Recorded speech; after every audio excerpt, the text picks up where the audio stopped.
And so a general election hoves bleakly and unrelentingly into view for a Conservative Party that is well and truly finished, overrun by traitorous globalists with scant regard for this country, held in weary contempt by the public, a poisoned collection of rancid careerists peddling the most eye-popping lies in their pursuit of personal power and fortune.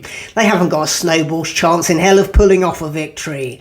Sunak doesn't know what winning looks like. Having lost the leadership election to Liz Truss of all people, he wasted no time in colluding with his mates at the Bank of England to backstab his way into Downing Street. Nonetheless, he's got his tactics in place. He's already embarked on his strategy for contesting this election, and it's going to be scaremongering. Sunak's going to try to scare people into voting Conservative. How original. I mean, it didn't work in 1997 when the Conservatives peddled the campaign slogan New Labour, New Danger, and yet still lost to Tony Blair by an absolute landslide. And it didn't work in 2016 with the Brexit referendum, when Remainers used Project Fear to try and scare people into voting against change. But Sunak's having a crack at the old scare tactics anyway. Third time lucky, I guess.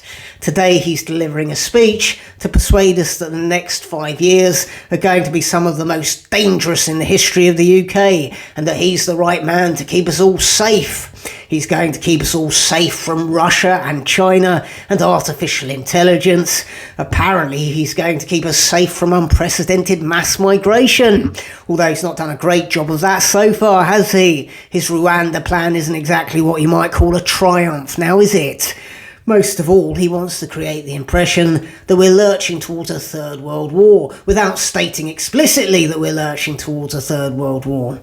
He's just ramped up defence spending to 2.5% of GDP, so that puts his message across for him, doesn't it?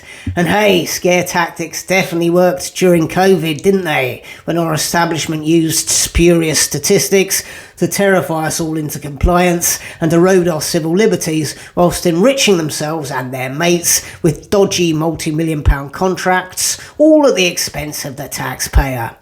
But it won't work this time, will it? Perhaps Sunak doesn't want it to work. He spent 14 years as part of a government that's driven this country into terminal decline, and now he's willingly handing over to Keir Starmer to put the final nails in the coffin. He'll be off to LA soon. The Infosys money keeps rolling in, and the international speaking circuit has any number of engagements to keep him busy. Like so many in our political establishment, he'll just keep on failing upwards.